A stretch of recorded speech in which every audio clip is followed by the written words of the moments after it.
Welcome to the Orchid Advisors Compliance Training Series. The 4 Pillars of Firearm Compliance. In this video, we'll break down basic firearm compliance into 4 simple categories: firearm compliance general controls, firearm marking control, firearm tracing control, and physical firearm control and security.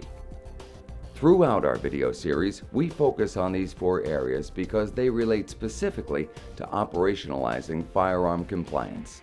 That is, making compliance an integral part of the normal business processes of any organization involved in the firearms industry. The 4 pillars help the ATF support its mission to protect public interests, as well as help the firearms industry build a consistent approach to ATF compliance. Firearm compliance general controls. General control is a term we use to encompass the broader management responsibilities of running a business in the firearms industry. These are not shipping, receiving transaction controls, but are higher level controls governing the overall function and management of the business. This includes, but is not limited to, licensing, import and export controls, NFA registration, background checks, sales via the 4473 process, record retention, and other areas. Firearm marking control. The ATF White Book requires that each firearm be uniquely marked with make, model, serial number, and caliber, among other details. The White Book specifies marking requirements including methods of marking, depth of marking, sustainability, and variance procedures used to grant individual, scenario-based exceptions to marking requirements. Markings provide law enforcement with the greatest opportunity to identify the series of legitimate or illegitimate transactions as firearms move between individuals and entities. Firearm tracing control. Product markings provide a unique identification of each firearm. Other methods are used to trace the transaction history attached to each individual firearm, as well as each individual federal firearms licensee. Each FFL must maintain a log known as the Book of Acquisition or Disposition, or the A&D Book. Firearms are acquired and disposed of by licensees and subsequently logged as shown in the Federal Firearms Regulations Reference Guide.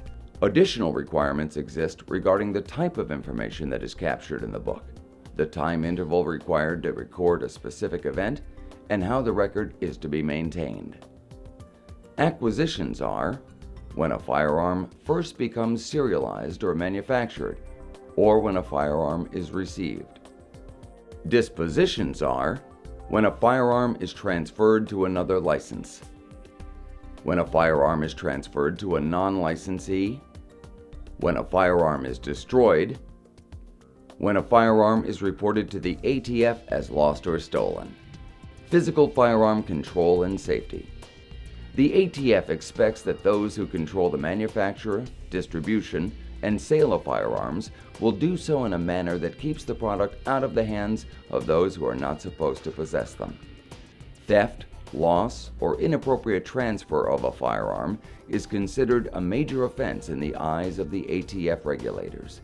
As a result, the federal government has developed specific tools and forms that are required to ensure proper physical control of firearms products by persons or organizations wishing to obtain a federal firearms license, FFL, or obtain an individual license to carry a firearm. An extensive background check is performed using the federal NICS system prior to the sale of a firearm to an unlicensed person. An unlicensed purchaser must certify on Form 4473 under penalties of perjury that he or she is not subject to any legal disabilities. Irrespective of the formal transfer process, any entity housing a firearm has an obligation to secure its facility against unwanted theft or loss. Achieving the 4 pillars of firearms compliance can be done by following the 7 elements of an effective compliance program found in the Orchid Advisors Compliance Training Series. Each of these elements is facilitated by written policies and procedures, oversight, training, monitoring, and accountability. Thank you for watching this segment of our video training series.